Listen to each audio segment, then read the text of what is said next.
Hello and welcome to Let's Talk About It. This is Taylor, your host, and today we are going to get into anxiety.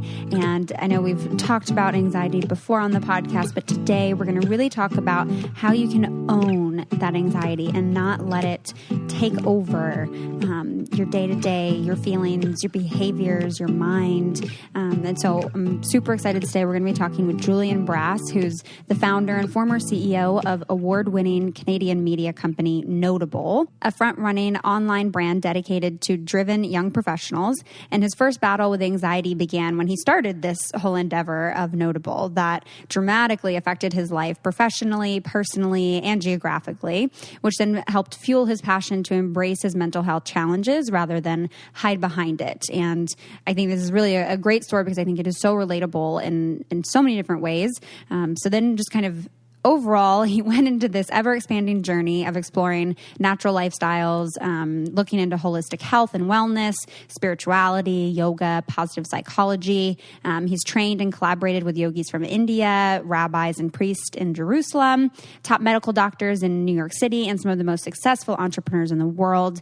As an international keynote speaker, workshop facilitator, coach, teacher, healer, he aims to leave every person he connects with ready to not just own their anxiety, but to truly own their lives.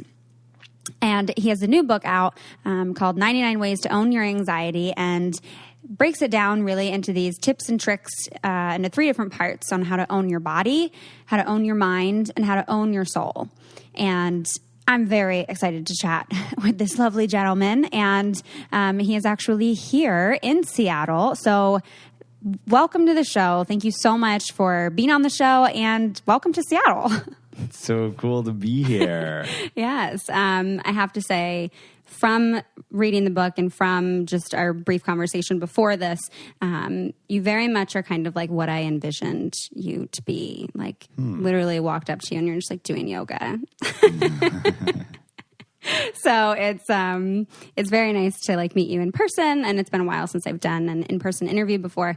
But I'm excited to talk a little bit more about anxiety and what kind of led you to writing this book. I'm curious if we kind of start off before you became more focused on anxiety and mental health. You were running a media company, so I'm curious if you can kind of walk us through a little bit of your path to this book. Yeah, absolutely. So, and it's really cool to be in Seattle. Yeah. Honestly. It's like, a cool spot. Yeah, I love it. Yeah, it's a good vibe. I just came straight from Texas, so it's quite different. Very different vibes. Yeah. Very different vibes. All right. So growing up, I was always a very,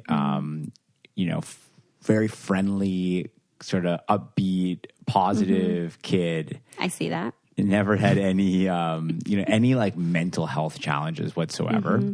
If anything, I was like always wanting to have too much fun. Yeah. If that was the problem that I gave my parents, that was the only concern. And I wasn't that good at school. Like that was the other concern, but nothing to do with anxiety ever.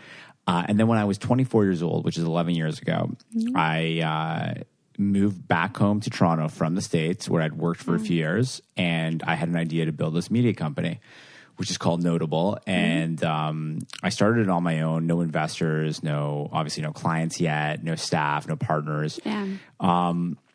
It became one of the most popular sites for millennials in Canada eventually, but it took me a while to get there. And in the first couple of years when I was doing this, on my own, I really, really, really got afraid of the future. Because the present was so hard. So this all of a sudden led to anxiety for the first time in my life. Yeah. Right? Fear of the unknown will do that. And not having enough money to afford a good lifestyle, afford good food, even, being sure that I can make my rent. Yeah.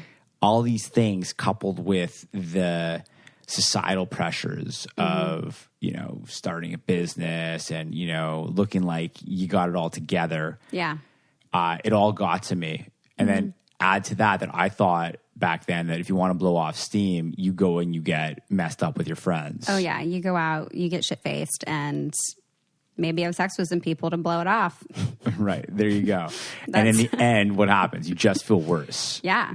Yeah. So, so that was my life for a while. And one day I stumbled into a yoga studio, had a crush on this girl, and she kept saying no to any kind of conventional date idea you can think of. Dinner, no. Drinks, no. Coffee, no. But hey, I do yoga. I'm like, yoga? Oh, who does yoga? I thought to myself 11 years ago. Yeah. And today you come and meet me and I'm like literally doing poses, just stretching. Just like chilling on the sidewalk doing poses. I figured, look at how beautiful this area is. And the air is nice and clean. There's flowers. Let me add to it and I'll do a little yoga. Yeah. So anyway, it was my first time in a studio and I found this it was 89 minutes of literally hell, but there was 1 minute of euphoric bliss in the 100 Fahrenheit plus Bikram yoga class. Oh, you did the hot yoga. Oh yeah. Oof. Oh yeah. And I was there the night before partying with my friends till about 5 and this started at 9. I really thought yoga was like light stretching. So I was like, I'm just going to have a fun Saturday night out. You were in for such a rude awakening. Oh, it was so rough. The only thing that kept me there is my ego. Yeah. You know, and not wanting to look like I wimped out in front of her. Mm-hmm. That's very self-aware of you. Yeah. Well, in hindsight. I'm like, actually, in the moment, you probably didn't think about it like that. In the moment, I was like, how does she look so good doing this? And I'm like dying. It smells like vodka on my mat. Yes. Yeah. So, anyways, that all sort of culminated to a degree with this idea that I found, this 1 minute of bliss in the studio that I had never known. And all of a sudden I thought to myself, hey, maybe there's a natural way to get out of this, to get out of this anxiety rut that I feel way too often. And my life wasn't like a full, straight line up to the right where it was like I got it all figured out now. Yeah. But I did, quote unquote, see the light. And I realized that there is a better way for me to live than the way that I'm living. And I started to do the work and do more to be a personal growth-oriented human. Yeah. And slowly that would help me figure out, how to get out of that anxiety rut, because the anxiety would lead to little bits of depression. Sometimes I wouldn't go out for 2 or 3 days at a time. I had no staff or clients back then. There was no need for me to go out. Mm-hmm. And you're pretty isolated. Totally. So anyway, so that was kind of my story at the beginning, but slowly, I started to figure out how to look at the energy of anxiety in a different way and to start to almost isolate it and see it. Oh, wow. Okay. When I do this, this, and this, it's more negative and it's more extreme. But when I do this, this, and this, my anxiety isn't quite as overbearing and I can actually see it for what it is, this force of energy. Yeah. And now I can use that energy to my advantage. And that all of a sudden became my secret edge in building my old media company. And it was funny because in 2008, when I started that business, it was during the time when blogs were kind of just coming out. Yeah. Online video was starting to get popular. And there were so many people in the Canadian market, and of course the American every market, but I can tell you about Canada because I was there, they were all starting blogs. And I hate to say it, but many of them failed. Mine didn't. And I really believe a key reason was because of my anxiety. It led me to be more resourceful, more creative, and just straight up have a harder work ethic than other people. Yeah. And it went on to become a really popular, successful company. So I really think anxiety is the best thing we can have. And us anxious people have a true gift. I really believe this is our gift. This is our secret edge to life. But we need to own the relationship rather than being owned by it. Yes. And a lot of what you're saying too reminds me of two kind of notions that we've talked about on the podcast before. And I'm not sure if you're familiar with The Untethered Soul. I love that book. Yeah. This notion of your inner roommate and acknowledging that your anxiety, being the observer of your anxiety and not letting your anxiety own you. Oh, yeah. Not letting that anxiety or that emotion drive the car, keeping it in the back seat and remaining in control of it. But I think it's interesting because I think so many people who are entrepreneurs and who start their own companies, they do have such this intense work ethic.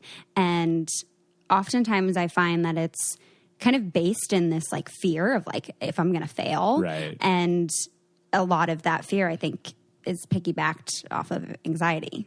But that the people who become successful, I suppose, use that anxiety to, what would you say? How did you use your anxiety? Well, so the trick is that it needs to be facilitative. So it needs to be a facilitating anxiety, right? Like I always like to look at pro athletes or musicians, and you know they're out there performing, doing their thing, right? Like when a pro basketball player is about to get on the court, like, you know, he's in the change room, like jumping up and down, like probably slapping his chest, getting like, you know, in the zone, right?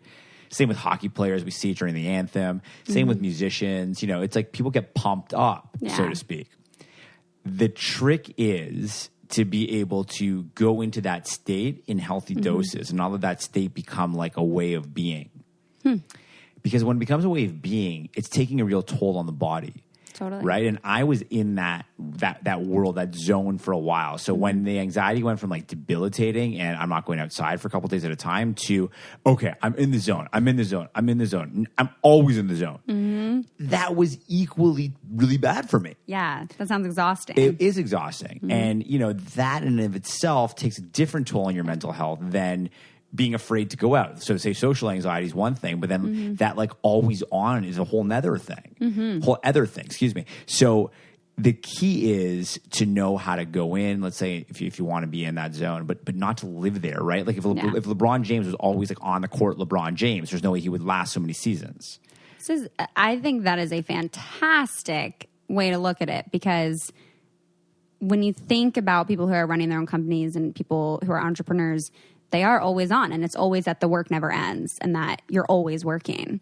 But I don't think that that's sustainable. Yeah, I'm with you. And if we take this athlete analogy a step further, an athlete, yourself and me, could always say, you know, my physical health could be better. You know, if we really were like obsessed, we could always be trying to get another rep, you know, not watching TV sitting down, but instead like doing jumping jacks, right? Yes. We could like always be, you know, phone calls could always be walking meetings, you know, sitting down doing this podcast. That would be like yesterday's news. We'd be on the go right now. Like if we were obsessed. So, and this is the first time I've ever come up with this analogy in my life, but it's fantastic. You guided me. Thank you. Why as an entrepreneur is it almost commonplace to be always on? But as a pro athlete, one who is relying much more on the body and their physical health, they have to give themselves times to recharge. Yeah. Right? So I think it's so integral that entrepreneurs and creators, while there's always something more that they could do, they need to know how to put that cap on their performance at any given time, any given day. Yeah, and I think it's important to piggyback that with looking at your physical health or looking at your mental health as you would your physical health. And that I think that's a big thing that people tend to prioritize physical health. And I think that's why, you know, in this analogy here with the athletes, that they literally have to do those things. And people would point that out and be like, oh my God, like just sit down and watch TV. Stop doing squats while you watch the show. Like this is ridiculous. Right. But when people are doing things internally, it's a lot more difficult to like point that out. And I think when you do start to look at your mental health as you would your physical health and take care of that, that you would be doing things like giving yourself breaks and really looking at that anxiety and not, you know, checking in with your self-care so that you don't get to this place of just like total burnout and total isolation. Because I think it can happen quite quickly. Yeah, it can. And it takes such tremendous self-control to not be always on, even when you're not supposed to be working. Yeah. Like, let me give you an example. Okay, I just flew in from Texas and I went to the hotel room. I took a 20-minute nap. Yeah. And then I hopped in the shower. And tomorrow morning I'm on Fox, and there's a lot of speaking points that I have. Yeah. Okay. If you want to understand that my points will actually be on the screen, so on live, they're going to be on, and the producers already know what they are. So therefore, I need to memorize what my 5 key speaking points are. I found myself in the shower, literally going over the acronym that I've created to remember, and then I was like, "Dude, you're not even in the shower." Yeah. Okay. Like you need to give yourself some time right now. So I checked in, right? And I think that's where anxiety and self-control, and really, if you wanted to kind of bring it all into one thing, I would call it mindfulness. That's totally what I was just about to say that. There you go. Yeah. Yep. Amazing. Yeah. Because mindfulness is the thing that allows us to check in. Yeah. Right. That's like that radar, that snap. It's like, oh, geez, Julian. Okay, hold on, buddy. Time out. Like you're in the shower. This 5-minute like recharge will be really good for you. Totally. It's like be here, be present. Totally. Be here now. As my boy Nako says. I don't know who that is. He's a great musician. Nice. Was that a little laugh snort I just heard? Sometimes that happens. Okay. We're just gonna my sister too. We'll just keep going. Yeah, we're just gonna ignore that. Don't worry. If I get allergic to the cat, it'll happen to me too. Yes, right. We're waiting for that. Lily is in the bedroom, but I learned. So she might come out. True, she might. She might. It's been like a while since I've had someone over that I don't know. So usually I always warn people in advance, but I don't know. We're doing good so far. All right, so we're going to take a short break here. I want to share with you guys one of my favorite products that I literally use all the time.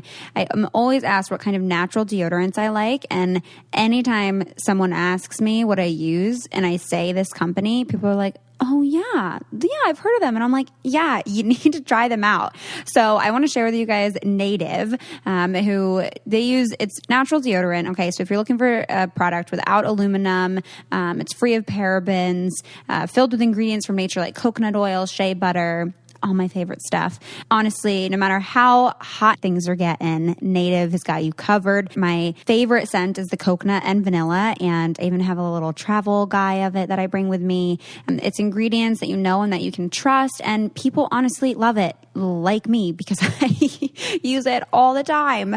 So honestly, highly recommend you guys check them out. So you guys can get 20% off your first purchase if you visit nativedeodorant.com and use promo code Taylor during checkout. Again, that's 20% off your first purchase at nativedeodorant.com with promo code Taylor. Highly recommend it. Get yourself some natural deodorant so that you're good to go. All right, so we can get back to the show, but I needed to share that. But as we talk about all of these, kind of analogies and whatnot, we are talking about the body. And that's kind of, you broke up how to own your anxiety into these 3 different categories, kind of our bodies, our mind, and our soul. And I'm wondering if we could kind of start off a little bit going into some of the points that you made about owning your anxiety within your body. Sure. And I'm really also just kind of curious how you decided to break it up that way. I mean, it makes logical sense to me, but I'm curious if there was other thought behind that. Definitely. So I'm a real believer that the body is the gateway to the mind. And without physical health, it's going to be a lot harder to really have positive mental health. It is doable. Yeah. That's like the holy grail. Yeah. That's like where, the most evolved human can be. But the rest of us average people, the physical health really becomes a gateway and a vehicle to supreme mental health. Totally. Just like for you with going to yoga and then having that minute. You got it. Totally. Yep. And then from a spiritual perspective, why in the book there's own your soul. So there's own your body, own your mind, and own your soul. The spirituality, when we can tap into true spirituality, and it doesn't mean, a lot of people listening, I'm sure, have a trouble perhaps distinguishing between, religion and being a religious person or being a spiritual person. They're very different. Super. A religious person can be spiritual, absolutely. But a spiritual person doesn't need to be religious. Yeah. It's about having faith in something greater than ourselves, having belief in something bigger than us. Yeah. Right? And the reason why there's, an emphasis on own your soul, it's because when we can tap into that higher power and that higher purpose, all of a sudden it becomes like this, it becomes like we're holding the universe's hand at all times. So when the fear builds up, right? When we're feeling really anxious, when we're feeling like the world is just so much bigger than we are, when we can hold on to, the hand of the universe and realize that we are all connected and that we're here for a reason and that we're doing something purposeful, it's a lot easier to get into a place of, okay, I'm ready to control my anxiety. I can now own it, right? So, and that's really the inspiration. So Own Your Body, which is what the book starts with, was very intentional because the body's the easiest place to access. Yeah. So when we can learn how to access the body, again, now we're in a place where we can start to really get into the more own your mind, own your soul. Yeah. And I think the body piece is much more tangible for people to start off doing. Totally. And unfortunately, more often, people are much more focused on their bodies and that kind of physical health than they are mental health too. So it is a nice little gateway drug to being invested in personal growth. Totally. And speaking of that gateway drug, I think what happens to a lot of people that are really into like their physical health, what happens is like, they achieve that awesome body and they get in that flow of like, getting their sweat on 4 to 7 times a week. And like they're living that life. And then they get injured. And I remember when that happened to me years ago, I was like so in the physical health zone. I was like, doing the gym thing, doing the fitness class thing. And I was like, really, like, if you just saw me on like a picture, you'd be like, damn, that guy's in great shape. But when I got injured, I no longer had those endorphins and that dopamine being released on a daily basis. And I was like, damn. Life is hard, man. Yeah. What's the point? What am I doing here? Oh my, right? Yeah. And I realized, shit, Julian, you may have been working on your body all this time, but your mind is flabby. Yeah. And that's the trick. I believe that we need to get to a place, Taylor, where our mind is so rock solid. Like picture like an 8-pack on your, mid region where your mind is like that 8-pack. It's so rock solid that no matter what happens around us or even inside of us, we are still going to be in a good place. Yeah. And I mean, I have to say, I think for me, that has always been a big red flag, not only in friendships, but in dating as well. When I see someone who is so focused on their outer appearance and is so focused on like, gotta go to the gym, gotta go to the gym, gotta go to the gym, like gotta get my gym bod, like gotta get my beach bod. That to me, that is such a red flag because I think, again, everything in kind of moderation, that when you're so extreme on one end with something, that a lot of other things are now falling, to the back burner that oftentimes need a lot of attention. Totally. And so, I think that is such a good point to think about, like, if you were to get injured right now and you weren't able to like go to the gym or like go to that class, like where would you be at mentally then? How would you then cope with that? And I think a lot of people start using going to the gym and getting physically fit as a form of coping with depression or anxiety or stress or whatever it is that they're going through. And again, it's not that it's not a good coping skill because it totally can be, but I think being intentional about it being a gateway drug to your emotions and your mental health. Yeah, because it is so healthy. It is a great thing for people to do. Obviously, there's so much research out there that shows exercise is great on so many levels. Yeah. But we can't use that as our as our medicine only because if one day we're not able to, and hey, everyone listening, one day you're not going to be able to. Yep. So then what? Yeah. Okay, and so on the whole body section, you list several things, and a few of them really stuck out to me that I wanted to touch on. So of those were caffeine being fuel for anxiety, once a day eating in peace, chewing slower, and practicing self-touch. So I think it'd be really cool to just kind of briefly go over some of those. And I think caffeine really stuck out to me because most people drink caffeine every day at least once a day. Right. Yeah. And it makes sense that it would be fuel for anxiety because it literally, like, people get jittery, and it's literally a drug that I don't think people actually think of as a drug. Totally. Yeah. And I'm curious why that one stuck out for you. Yeah. Well, what's crazy is that in the world of anxiety disorders, there's actually one called caffeine-related or caffeine-induced anxiety disorder. Yeah. So it's like caffeine is literally it is so prevalent that it has its own classification in terms of the anxiety disorder world. Yeah. We got the DSM right over there. We could pull it out. It's wild. Yeah. It's wild. So, I don't think that every person who has anxiety, like 100% needs to give up caffeine. That's not the claim. Although in the book it does say quit or reduce coffee. It's bold. Yeah. If somebody really wants to put themselves in the driver's seat of being able to change their relationship with anxiety and being able to understand where it's coming from and what spikes it, one of the easiest ways to rip off the peels, so to speak, like of the onion, if the inside of you is the center of that onion, if you want to get to it, you can rip off all these peels, or you can like saw through a whole bunch at a time. And giving up caffeine is a quicker way to figure out like what's going down inside of you, the real you, not the caffeinated you, right? So that's a really easy way to like get into it. I mean, if you want to go a step further, I know a lot of your listeners are into wellness and health. Yeah. It's like an isolation diet type of idea. Isolation diet, right? You give up like anything that might be a suspect food, and then you slowly add one at a time every like week or 2 weeks, and you see like, did it, spike up my digestion? Did it hurt me in some way? Whatever. Yeah. Same idea with this. If you want to really understand where's my anxiety coming from, let's give up the biggest culprits, the biggest suspects. True. Caffeine would be one of them.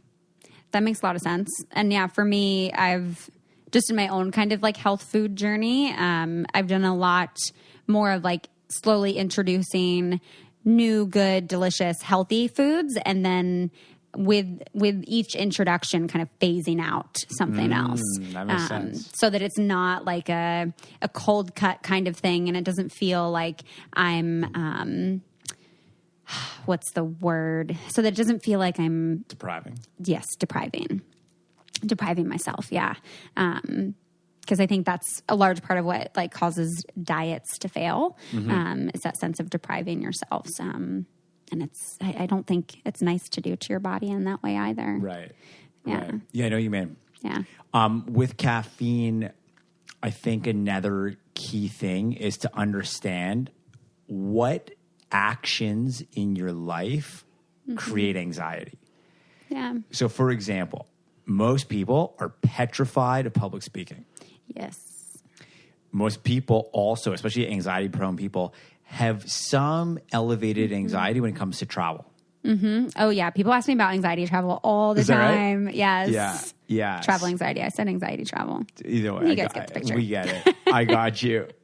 Yeah. So, why not even put parameters on your life to say that, like, if I'm going to be speaking in public today or I'm going to be traveling, maybe give up caffeine on those days. Yeah. Maybe it's not cold turkey, right? But it's like if it's going to be an anxiety-provoking day, if you've got even a big meeting with your boss, your top client coming up, and you want to be in control of all of your emotions and all of your energy, maybe you don't have coffee until after the meeting. Yeah. It's little things like that, right? Just really understanding where we're at and knowing how to hack ourselves. Yeah, and I think a few weeks ago, I talked about this I did like a little Instagram story rant on this, but I think so often on those kinds of days where you have a big meeting or you have to speak publicly, you're experiencing high anxiety to where you want to self-soothe and you think that that's a form of self-care. So you're going to go buy that coffee because you're thinking that's what's going to soothe and like calm your nerves. Yeah. When really it's actually just going to increase that and perhaps even evoke it much stronger than it would have been present without it. But it feels like it's going to be this self-soothing thing, and that sometimes the things that we think are self-care are actually us just attempting to self-soothe, which unfortunately sometimes actually just leads to self-sabotage. Absolutely. Much like going for, quote unquote, a big night out. Yep. Yeah. You might feel good in the moment, but the next 3 days are going to be a heck of a lot harder. Yes. Just when you were going for that big night out to try to recuperate and give yourself some self-love, you're actually making everything way more challenging. Definitely. Right? So we got to know how to self-soothe in a very sustainable, healthy way. Yeah. And to kind of piggyback on that, I really appreciated that you had a section on once a day eating in peace. And I've talked on the podcast before about kind of my I don't really have a routine, but the way that I operate when I do work, that I'm not the kind of person that can work like 16 hours straight or even really like 8 hours straight. For me, it's like I will do emails for about 2 hours. I'll take a break. I'll have a call or a recording. I'll take a break. And usually those breaks are centered around food and having a meal. And oftentimes it is me by myself, and I'll sit out on the balcony with Lil, who's over here. Lil and I will sit out on the balcony. I'll use some stuff in the garden, and I'll just sit out there, and I'm like, I'm not on my phone. I'm not on a call. I'm not on my laptop. It's just me sitting out here, listening to the birds, watching cars drive by, people watching, and just like having a moment to myself. And it does make such a difference with my anxiety the rest of the workday. So it's beautiful. Yeah. Yeah. You know, we're so overstimulated all the time. Yeah. We're connected. We're never coming back to ourselves, right? It's like we're basically, it's crazy that this happened, but basically we are looking for one distraction and then another distraction and then another distraction. We don't just come back to ourselves ever, right? We got to slow down. Yeah. So much anxiety is being created because we're always thinking about what's next. We're always thinking about the future. Totally. Right? If someone can actually go right into the present moment, like truly zone in with laser sharp, you know, yogi style meditation, like almost at that levitation mode, there's no room for anxiety if you're truly in that zone and you're in the moment. It's like it's just not going to be there because you're not going to be sitting there thinking about how anxious you're going to be. You're going to be present to I am walking. I am walking. I am walking. I am washing the dishes. I am washing the dishes. I am washing the dishes. Or I am chewing my food. I am chewing my food. I am grateful for my food. Thank you for my food, right? Yeah. And when you zone in, it's amazing how you can really start to see and taste those different flavor notes, right? Like we could use sipping wine as such a good example, right? If you go for a wine tasting, the sommelier is like, you know, let's talk about what notes you feel right now. Yes. Oh, yes. Do you sense the chocolate or the cinnamon or the black cherry? Okay? Yeah. They go in. I wish you guys could have seen all the hand movements and the facial expressions that went along with that. Yeah, I save them for the right moments. Yeah. So, you know, it's the same idea. We take that one meal, every day to eat in peace. Yeah. Then we give ourselves that moment to come back. Like how you said, you go on the balcony, you don't like have your phone out. Like you're disconnecting from outside to reconnect with inside. Right? That was beautiful. We need to do that. Yeah. And you know, I mean, that goes to another place, which is self-touch, another part of the book. Yeah. And that was a good one. Self-touch, it's really important, and something that I do when I'm working with people, like in workshops or one-to-one. If they say, you know, I'm feeling pretty anxious, I'll go, okay, keep telling me how anxious you feel as you tickle your forearm with your other hand, okay? And then as they're telling me, I'll go, do you feel your forearm is being tickled right now? Keep talking. Do you feel it? And they're pretty much always like, no, I hardly feel anything. Okay, now stop talking for a second and just take your mental resources and focus completely on how your forearm feels as you touch it. And as you do that, breathe into your belly from your nose. Just keep going. Stay there, stay there, stay there. After 1 or 2 breaths, they always look up at me with this like sign of like, I saw the light just now. Yeah. Oh my God. That was just me in my mind, nothing else, and my physical touch as well. Yeah.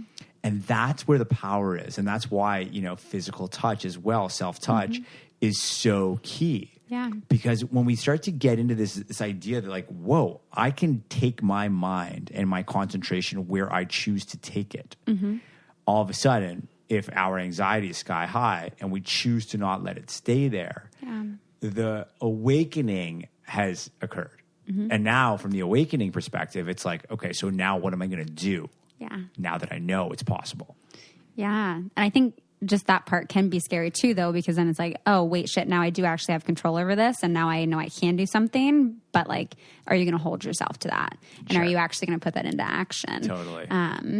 Yeah. And I think for me, reading through like the self-touch part, I was just like, the whole time I was just like, well, yeah, like masturbation, like that relieves a lot of anxiety and plays a huge part with, I think, getting to know your body and allowing yourself to feel pleasure that oftentimes as we're going just through about the day, it is all about distraction, not to mention all the like shame and messages, all the shame messages that you get about masturbating, especially as a woman. But where that can be so impactful for not just your body, but like your mind and your soul. Yeah. Yeah. Yeah. I thought that was very important to have the self-touch in there because I've noticed that people find self-touch is not a topic that you hear about mainstream and that a lot of people don't necessarily talk about. And I think for me, even as an experience, you can literally feel that like anxiety just release. And it's like to me, it's like if you want to go out and, you know, go on a binge with your girlfriends and go get wasted as a distraction to like soothe and sabotage, thinking you're soothing that anxiety, I think doing something like having a night in and like exploring your body and having that like me time, could be such a more productive, fulfilling way to release that anxiety. Yeah, I know what you mean. Yeah. I think if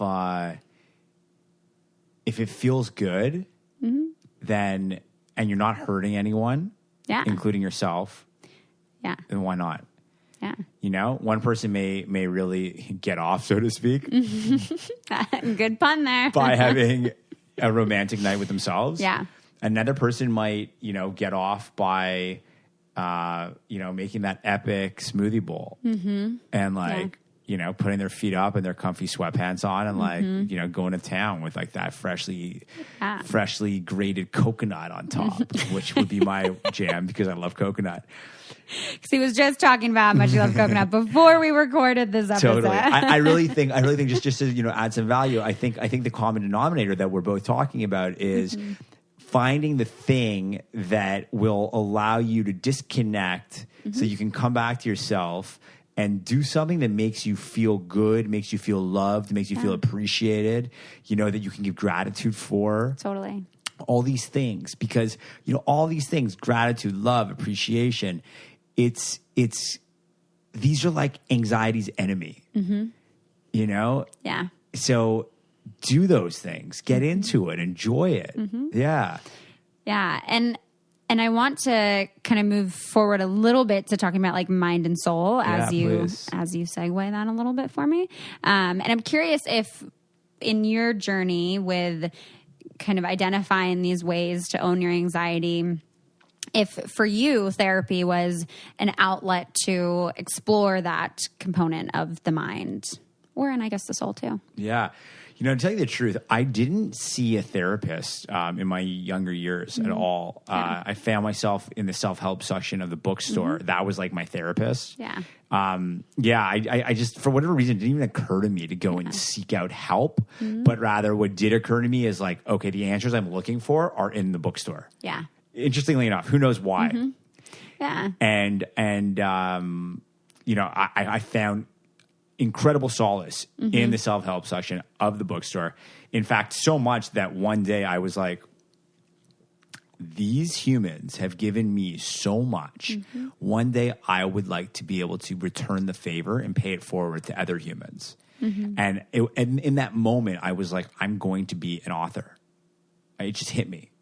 And that truth has remained for over half my life. The story that I share is when I was about 18 years old, which is wild. So that being said, some people would greatly benefit in a way more profound way from a therapist, from a psychiatrist, a psychologist, a medical I'm a medical professional of some capacity, or a coach perhaps. It really depends. You know, one of the things that I try to really make very, very apparent and clear in the work that I do is that I'm not a licensed healthcare professional. Yeah. I share experiences based on what has worked for me and my anxiety. And I also have almost 100 medical references in the book. I went through medical papers. I collaborated with different doctors and healthcare professionals. However, my opinions and my thoughts, like, yes, well, a lot of them are data driven. I'm not a doctor. Yeah. So it's very important people understand that when they read my book, when they hear me speak, right? This is what works for me. Statistically, it will probably work for most people, says the data. Yeah. But, you know, I'm not here to ever say, like, you know, get off your medication and come listen to me. Anything of the sort. Definitely not. The first line of defense is always to start with your GP and go from there. Yeah, totally. And I mean, yeah, same goes for me. Like, I'm not a doctor, and I have to correct people on that sometimes too, because they're like, oh yeah, like, you're a psychologist. I'm like, nope, not a psychologist. I'm a therapist. I'm a counselor. Being clear about that, I think, is really important. And yeah, I think you really took autonomy on healing yourself. And it sounds like you felt like you had the wherewithal and the tools to seek that on your own. And I think sometimes for people, when therapy becomes an option is where you feel like the tools aren't working, or you feel like you don't have the resources for that kind of support. And so that's very fitting that you would find it in books and then have that moment of wanting to give that back and do that. Another piece that you spoke about kind of within the mind, that I thought was kind of along the lines of what we spoke about with the body of being very mindful, was when you're rushing, don't email or text. And I think even talking about all the distraction and whatnot that we seek out and experience every day, that, you know, so often we even have like working lunches, right? And, you know, you're getting your Uber, but you're sending an email or all these different things. And when I read that, I was like, yeah, I gotta stop that. Like, I gotta just be where I am. And oftentimes when I am rushing and I'm sending that email or that text, something's missing, something's not coming out right. And it makes me feel way less clear. Yeah. I'm so glad you just brought this one up, Taylor, to be honest, because a lot of people, when they read this book, they like skip over some of the ones that seem like so like, oh, obviously. Yeah. Right? They're looking for the way more like high level, deep, oh my God, that's a breakthrough concept. Don't get me wrong. Some of them might be breakthrough. I don't want to discredit myself. I'll take the kudos. Yes. But I love what you just said, because imagine you're rushing. Okay, you're rushing. You already got that negative self-talk conversation going on. It's probably something like, why is my life so hard? Why is there never enough time? Why did I decide to push that extra 10 minutes in the shower? You know, why did I sleep in that extra 15 minutes? Whatever. There's always something. And then we go into that Uber, or we like rush and we jaywalk as our head is down and we're looking at our phone. Whatever it is that we're doing, we are not giving ourselves a chance to recenter. Instead, we're just continuing. Yeah. And then we're basically like, if there's a fire and there's a little bit of there's a propane tank, okay, we're just taking the propane tank and we're adding more fire to, or more gas, I should say, to the fire, because that moment of jumping in the Uber, that could have been a moment for, 10 seconds, 30 seconds, a minute to just take a breath. And leave the phone in your pocket or in your purse and just been like, you know what? I'm not a call center operator. This can wait a moment, right? That DM on my Insta can wait. That responsiveness that I feel, the need to get back to people in real time when I'm going to comment, that can wait. I can't tell you the difference that I feel in my own self when I take a break to hop in the Uber and just breathe before I get back to work. Yeah. Or if I'm rushing, not to email and text. Instead, if I'm rushing, to focus on the walk, And what I love to play around with, this is kind of cool, is developing the ability to still rush. Let's say you are running late. Yeah. Rush, but can you rush mindfully? I don't know. Can you? Yes, you can. this is some like next level ninja stuff here when it comes to anxiety. But yes, you can. You can rush and you can still focus your breath from your nose to your belly. You can still give gratitude. This is part of my whole methodology. You can still give gratitude. You can still smile even though you don't feel like smiling because you know that it will reduce the stress response. Yeah. All these things can still happen as you trek through the airport or as you head to that meeting. It is possible. I will see how that goes this Friday when I'm traveling. I will attempt to do that mindfully, but I do like kind of give myself a little bit of a mental break when I do travel because part of me feels like I have the excuse to be disconnected because it's like, sorry, like I have to catch a flight today, but it's like, you know, I'm not going to stress myself out about responding to this email. Like it can wait. I'm traveling. Yeah, totally. But I will attempt, if I am rushing, I will attempt to do that mindfully. Look, nothing beats giving yourself an extra half an hour. Don't get me wrong. Yeah. I'm saying if you're stuck in the rush, Yeah. And this is my favorite part that came up when I was in the mind section of the book, was dating smarter. And I don't know if I'm allowed to ask you this. And if you don't want to answer, you don't have to answer. But you were like recently had a date, right? Yeah, totally. And so I'm curious if you can share, if you're comfortable, what dating smarter looks like for you. Yeah, for sure. Good question. So dating smarter. I think that a lot of dating culture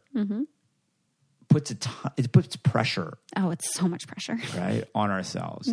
We go in with all these expectations of ourselves, of the date, of how it should be, how it should feel, what should happen after. Yep. And the invitation that I share in this book is that even when it comes to dating, if we look at it as nothing more than an opportunity to have a genuine human connection with another human, releasing all thoughts about what the future may hold with this person or for yourself and your status. Yeah. And literally, you see, because when we do that, right, we know now that anxiety often lives in fear of the unknown, right? The unknown. So even think about dating for a second. Just thinking about what's going to happen next could also create anxiety around dating. It's building these new neural pathways that all of a sudden it might not be so like warm, fuzzy, and fun when it comes to dating. Instead, it's like, oh man, the pressure. I just don't have the energy. Yeah. Right? So dating smarter is about looking at it for what it actually is. It is a chance to connect with another human. That's it. Enjoy it. Yeah. Ooh. What are you thinking? That's it. No, yeah. I mean, I think in some ways, I think I've definitely have had that approach. And it's funny. I think in almost every other scenario outside of dating, when it comes to meeting people, I view it that way. That I view it as just, how beautiful is this? That I have the connection with this other human and that like, wow, it's a person I actually enjoy and that I like. How refreshing is this? Sure. And that there aren't any of those expectations or that pressure. And I think when you do get to a certain point in your life, I think the pressure, at least for women in some instances with wanting a family and whatnot, that is something out of your control, that there literally is a clock on that. And I have many friends in their early 30s and where they do feel that pressure and they don't feel like they can date without,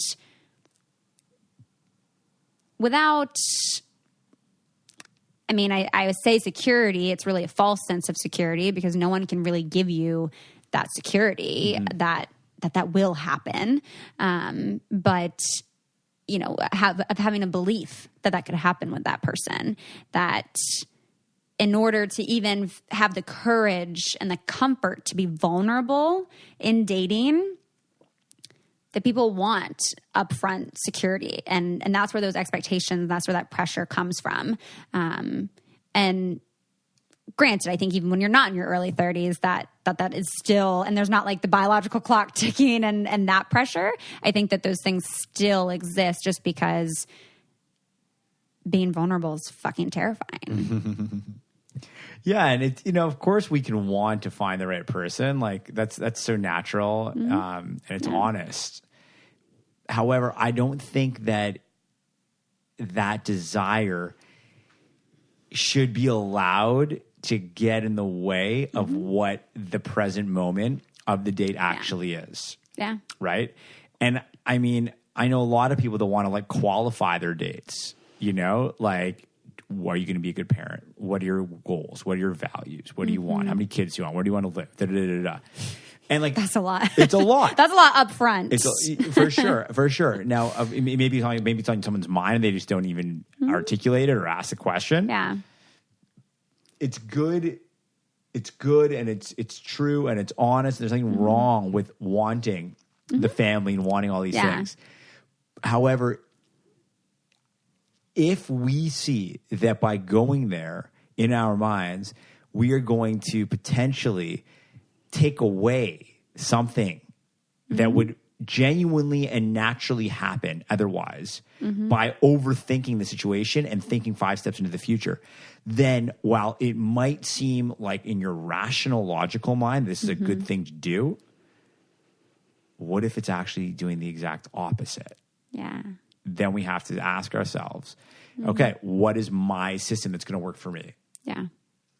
Yeah. And I mean, I think that honestly segues us into the soul, because part of what you touch on there is embracing where you're at. Mm-hmm. Totally. That I think plays a huge role in dating and just overall in life. Sure. Yeah, embracing where you're at. There's another section in the book under the Own Your Soul section. And yeah, it's a powerful one. Yeah. Why is it powerful? Because a lot of anxiety is created through shame. And it's created through self-doubt. Yeah. And shame and self-doubt sort of live in a place of not embracing where you are right now. Right? Shame that I should be somewhere else. I should be doing something else. I should have a certain thing or have reached a certain, financial status or career, job title by this time. Embracing where you're at, though, is taking a different look at where we are in our lives. And we're saying, you know what? This is where I am. This is where I am right now. If I want to change that, let's get clear on what change looks like. Right? But the idea of I'm not enough, I should have been here by now. I should have been here by now. I should, own this home, or I should have this many kids and a partner, and this is how my house should look. Da, da, da, da. It doesn't do anything but create anxiety. Yeah. So embracing where we're at is like a very deep way of self-love, right? We can talk about self-love, go get a massage, do yoga, meditate, et cetera, et cetera. Sure, that's all great. And those are amazing, important parts of self-love. But maybe the deepest form of self-love is to actually just accept where you are and who you are. And when that happens, all of a sudden anxiety is way more manageable. And then you see, and this is I can talk about from personal experience. Yeah. This is when we really start to love ourselves, when we can embrace where we're at without apologies for where we're not. When was that for you? Let me put it this way. Okay. In hindsight, when I was like really in the zone with my business, my old business, I was still trying to do like a very serious sort of focused job on attracting the right partner. Okay. I really thought that I wanted to find a partner, but I also knew that business was my top priority back then. Okay. I was in my mid-20s and I really cared about the business. And I was finding myself going in and out of relationships, and they were never really healthy, like awesome, loving, inspiring relationships. They were generally a few months, and there was a lot of hot and cold, intense, and then nothing. And looking back, I realized that I wasn't embracing where I was at. I didn't actually crave a true relationship back then. I was really about the business. Today, I'm 100% more focused on finding an amazing partner and having a relationship with her. And that's what I care about. But I can embrace that Yeah. Right? That's truly where I'm at. And what does it mean to know or to say that's where I'm at? It means that you're willing to shift your lifestyle and modify it and design it such that you can actually achieve and create the needed space to usher in the very thing that you were saying you are at. Right? So if I'm like at a place where I could like have a truly amazing, meaningful relationship with a woman that might, lead to marriage, then you better believe that part of my lifestyle needs to shift. But today I'm at a place where I'm down for that. 7 years ago, when I thought I was trying to find the right woman, I wasn't at that place. So it didn't work. And did you feel like you were shitting yourself then to like of that pressure that like you just should have a partner because you're in your mid-20s? Totally. I was putting a lot of pressure on myself while there was so much pressure on me in the business world that I was just basically heightening my anxiety in all aspects. Right? In an attempt to self-soothe, but really self-sabotage? You got it. So when I was trying to, be a good relationship person, the shame was like, I should be working on my business. When I was like really in the business, it was like, dude, you need a partner in your life. Come on, this is disgusting. All you do is work. Why don't you have a girlfriend? Yeah, exactly. Yeah. On and on and on, back and forth, cycle. Yeah. So embracing where you're at, and it's not just about a relationship. It could also mean, if right now is the time for you to focus on your career, and that's where you truly feel inner alignment with, then own that, baby. Yeah. Go for it. Right? Or if like health is a huge priority right now, right? Maybe you had a health scare, for example, or maybe, you just feel like something's up. I got to shift my health.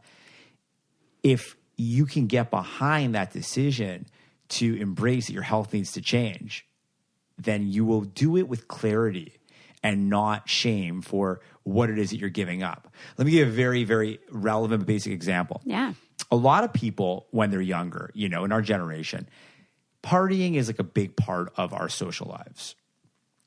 Colleges perpetuate it, frats perpetuate it. Then we get out of school, and it's like, you still do it on the weekends and maybe even during the week here and there. Yep. But what happens to a lot of people, myself included, is that eventually you start to not want to live a life of partying anymore. But a lot of your closest friends are people that you bond with while partying. Yeah. Embracing where you're at in this circumstance, in this example, is to say, you know what? I may love Joe, Steve, and Bob, okay? Or, Margaret, Sarah, and Shannon. Shannon's my girl. Hey, Shannon, what's up? Okay, and I may love these people. I am grateful for the times that we had. I mean, they've been such fantastic experiences. Yeah. But who Taylor is going to be tomorrow or next year, or who Julian's going to be in 5 years from now, just doesn't really connect anymore with those peeps who I already forgot the fake names I made up. Yeah.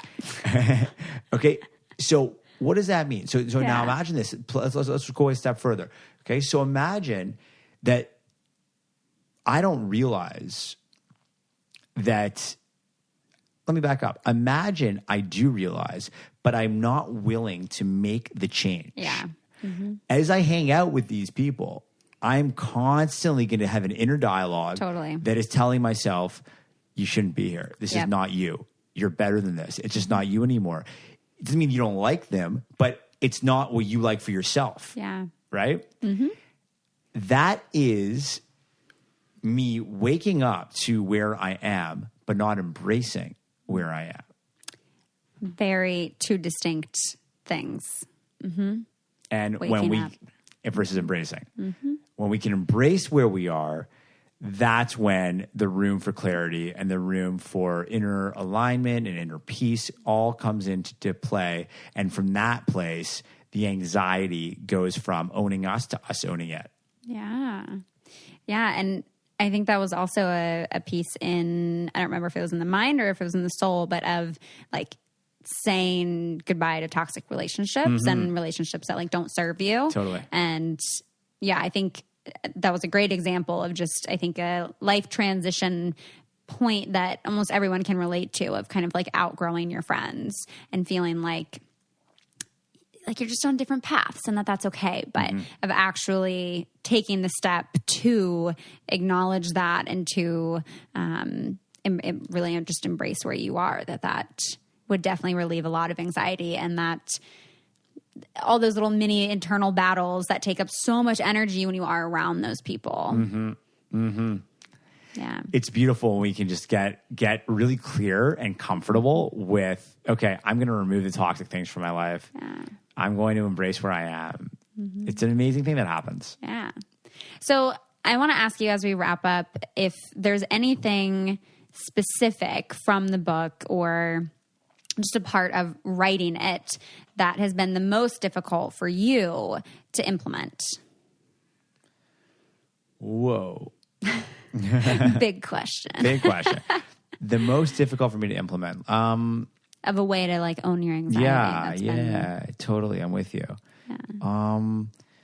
Let me think. That's a really good question. Yeah. I'm usually really not a fan of like the really big, like overarching questions that are like this one thing, because I always get stumped on them. And sometimes people just really are like, oh yeah, it was definitely this one thing. Yeah.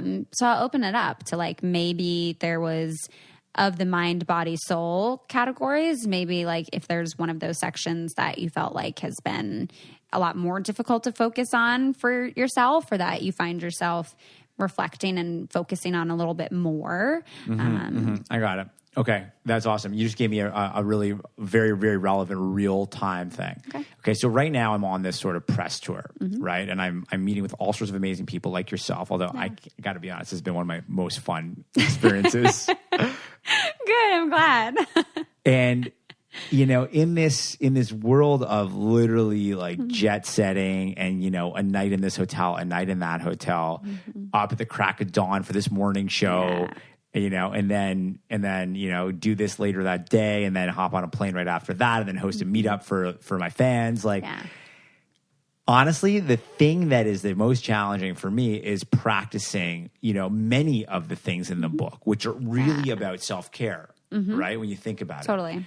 So the thing that I'm finding myself very challenged by, it's a healthy challenge though, but it's something that I have to be aware of, is that I'm so passionate about service to the universe.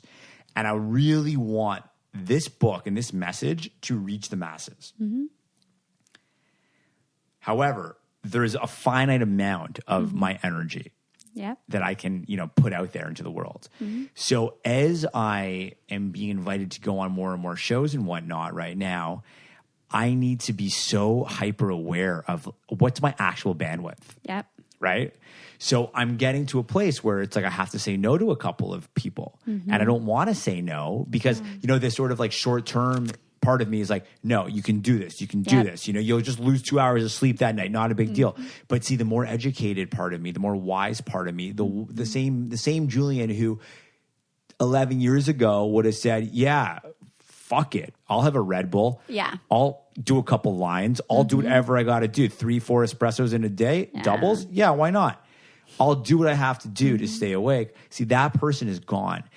I still know how to get there. Don't get me wrong. Once we live that life, we can go there the snap of our fingers. I can get that back right now.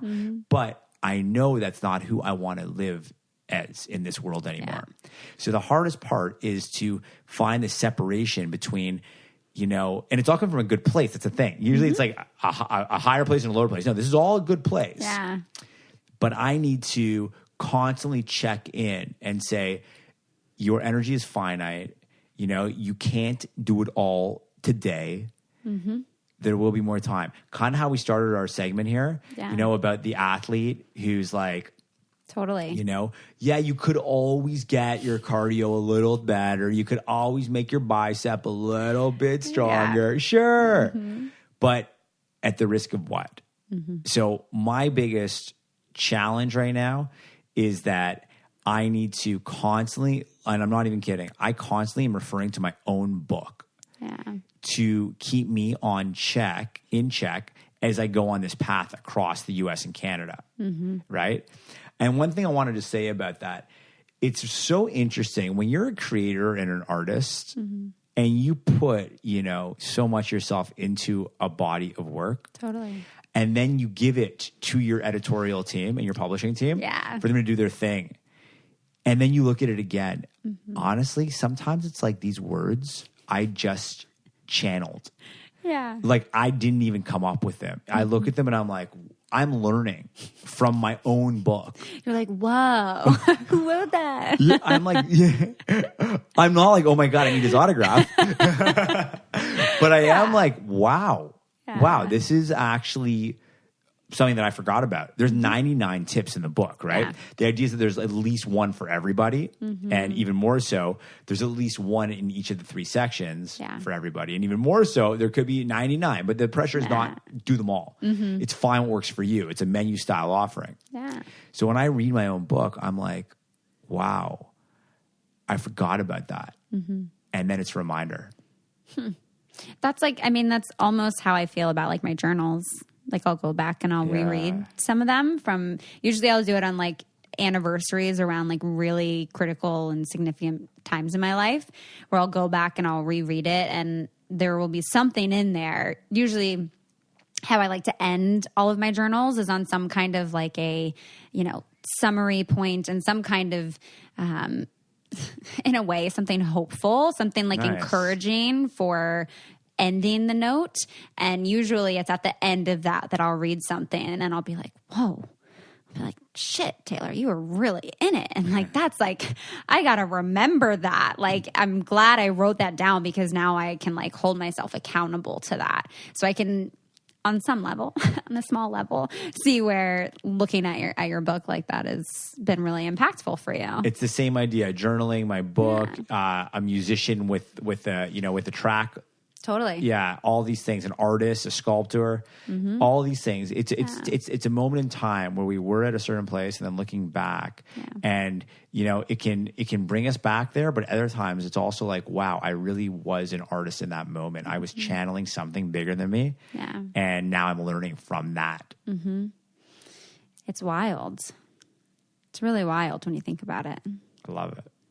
Oh, this personal growth, personal reflection journey. It has so many ups and downs and can be so difficult at times. And I think that so many of the points that you list in the book are really helpful for those periods of time, but also just for when you're in maintenance and focusing on that self-care.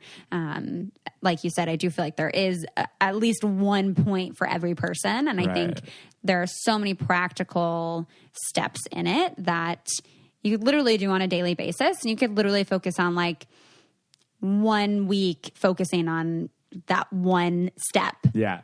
Yeah. It lasts you about a year and a half. Yeah, right? Totally. And that actually was part of the intention. Mm-hmm. As someone who's been in the personal growth space as a student for over half my life, I've learned that one of the biggest challenges is, aside from the dedication and commitment, it's that when you get out of that book or you get out of that awesome conference you went to or that workshop where your tribe is, you then go back to your ways. Mm-hmm. And generally there is no tribe. It's the tribe of the less evolved you that waits. So when you want to make that positive change or keep that positive momentum going, it's really hard. Yeah. So what I realize is that we need the basics. The basics are what will keep us moving forward. Yep. Right? The basics become our day-to-day habits. Mm-hmm. And eventually the day-to-day habits just become our life. And then it's not like, oh man, this shit's exhausting. It's like, this is just how I live. The other thing would be exhausting because I would have a hangover, a stomach ache, be 50 pounds overweight, and, be flipping out at people all the time. Mm-hmm. That's way more exhausting. Very true. Very true. So I wanted to give people the basics. And that's why the book's written like where each section is like 1 page or 2 pages. Mm-hmm. Just have the basics. Try the tools. Mm-hmm. If it works for you, great. If it doesn't work for you, that's okay too. Yeah. But then try the next one. Yeah. I'd be hard pressed though if someone was like, yeah, no, like this step just like doesn't work for me. There's 99. I think it would be, you're right. It would be impossible. I'm like, yeah. You could benefit from all of that. but yeah, whatever floats your boat. We can't say that really loudly, right? Because some people are like, it's too intimidating. I said it. You said it. I'm not going to edit it out. No, I think it's fantastic. And I'm really happy that someone like you who is so invested and who is so passionate about this personal work is giving back in this way that I think will be very helpful for many, many people. So if people do want to find you, where could they find you and where could they find the book? Yeah, thanks for asking. So the best bet would be my website, julianbrass.com. And specifically for the book, julianbrass.com/book. And then on my Instagram, it's just at Julian Brass. That is quite handy. You know what? Getting the Julian Brass Instagram was not easy. Yeah. There's another Julian Brass out there. Oh, dang. And I had to buy it from him. Whoa, yeah. I mean, you got to do what you got to do. There's definitely a lot of Taylor Nolans out there, but I go with Tay Mocha not because I'm brown. That's what most people think it's because of, but Mocha was my first cat.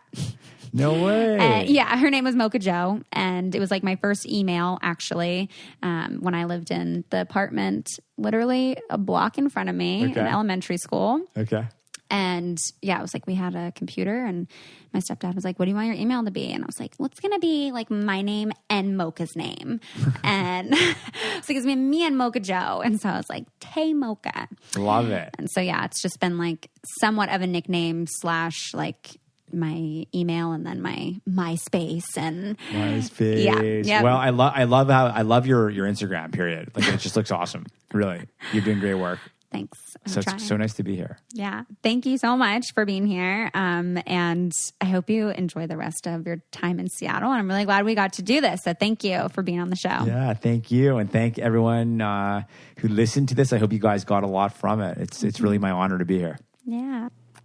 All right. Well, that does it for today. Thank you again, Julian. And thank you guys for making it all the way through this episode. If you haven't yet already, I would love to read a review from you guys. If you can head on over to iTunes after this and leave a star rating or just a review, a sentence or two, letting me know what you're liking about the show.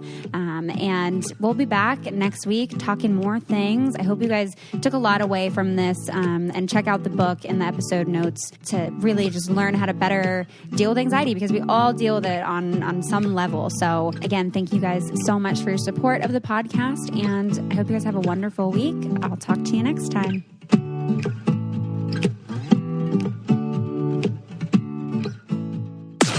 This podcast is brought to you by Wave Podcast Network. Check out all of our shows, including the Brain Candy Podcast, I Don't Get It, Coffee Convos, and Let's Talk About It.